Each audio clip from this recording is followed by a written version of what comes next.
Welcome to the Zacks Roundtable Review, a discussion of current events affecting investors as well as other topics of financial interest, featuring the analysts and editors of Zacks.com.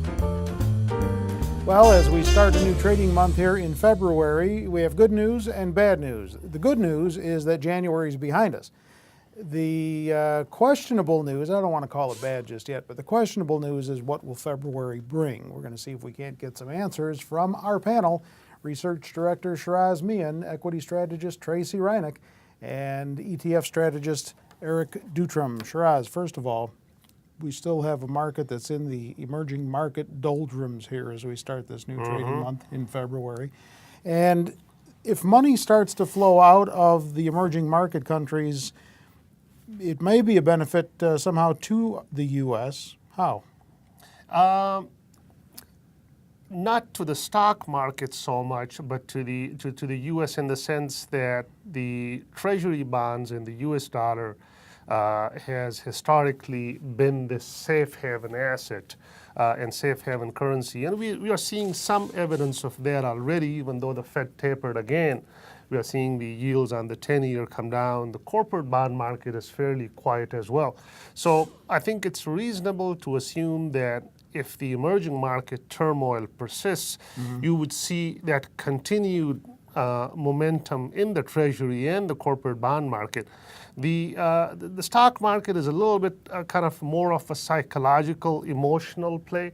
So once you have those risk appetites come down a bit, as they have been lately, then investors tend to stay away from stocks, particularly after the strong gains that we have had over the last couple of years. Eric says blame it all on taper, right? That's right. And, I agree that it's not really going to help very many U.S. stocks here. But I think if you look at some of the rate-sensitive sectors, such as, real estate and utilities, these have actually been doing, relatively well compared to some of the other segments out there. But let's get back to the blame it on taper issue, because if what he says is true, money flowing into bonds and into the U.S. bond market, doesn't that help the Fed ultimately? Yeah, I mean, it certainly gives them more breathing room, and it makes it so it's not as much of an issue, because if rates were going to get up to 4 or 5%, it was really going to become an issue of, hey, can we keep continuing to taper? But without, with this kind of pullback in the rates, they've got a lot more room to maneuver around. They won't acknowledge it, though. They won't. That it's a good thing. But they are not unhappy with what's happening. Well, let's get back to ETFs for just a moment. Statistic on the wire this morning here, as we sit here and talk on the 3rd of February, taping this. Equity exchange traded funds suffered a $12 billion outflow for the month of January.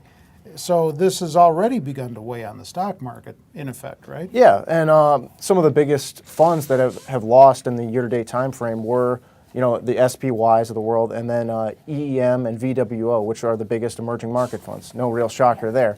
But in terms of the inflows, a few of the funds that actually saw about, almost $1 billion coming into their products were in the European space and the broad bond market space. So there's still some interest in at least developed markets and the broad bond space. So I don't know if it's really a total exodus from the market. It's just investors are kind of looking for different segments to play right now. All right, Tracy, this has all helped add to the volatility in the stock market lately, but you say investors can use that volatility to their benefit. Well, sure. I mean, as a value investor, last year wasn't that fun for me. I mean, it's great to see stocks rise, but when you're looking around for value, there wasn't a heck of a lot of it. It's been a painful period overall, last couple of years. Yeah, basically. But it's gotten worse, especially last year. It was worse. But with, so the pullback has like a silver lining for some of us who are looking for value or just for, valuations in general to come down. Even on some of your, high growth stocks that you really like. I know everybody always has a list like, oh, I'll buy this if it ever pulls back. And last year,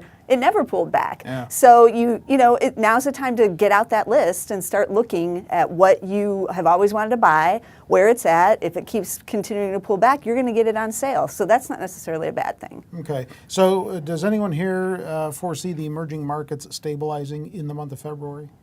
I don't think so. I think the initial reaction where investors clubbed everybody together. Maybe we'll get some stabilization in that, in the sense that the focus will remain on the more at-risk economies and others like, say, the Central Europeans and Poland and Mexico, which otherwise have better finances, wouldn't get beaten down as much as. But I think the issue persists. The trigger was the Fed taper, which reversed the capital flows from the emerging markets into here.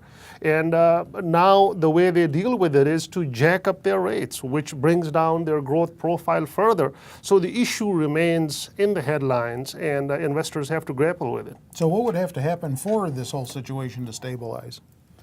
Well, in some of the markets, I think we're going to have to get past a lot of the political issues first. Turkey, Thailand, even to an extent Brazil, they've got a lot of issues beyond their economies that are really impacting their stock markets and are causing investors to kind of, pull away from these stocks. So I think a lot of these issues will have to be taken care of before we can see any stabilization in a lot of these markets. So interest rate differentials between emerging markets and the U.S. and the developed world, they are still low. I mean, the interest rates in the emerging markets are still low. They need to go up to incentivize capital to start flowing back into those markets. We're not there yet. And as they raise those rates, that will have a negative effect on their growth profile. Tracy, you say if the cracks persist, it could become real problematic for our stock market, but it's already affected ETFs, which house stocks. How big do these cracks have to get? I don't know. I mean, I definitely think investors are jittery because we haven't had a big pullback and people got used to it just continue to rise. But they also have in the back of their mind, 2008. They still are jittery from way back when. So I don't know. I mean, you got to look for the pullback for opportunities, really.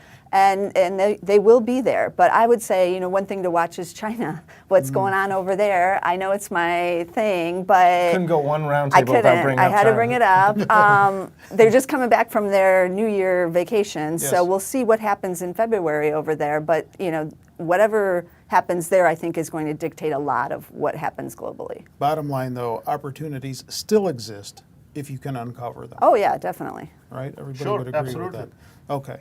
Well, we put that in perspective, hopefully, and coming up in the next segment, top stock picks. You don't want to miss it.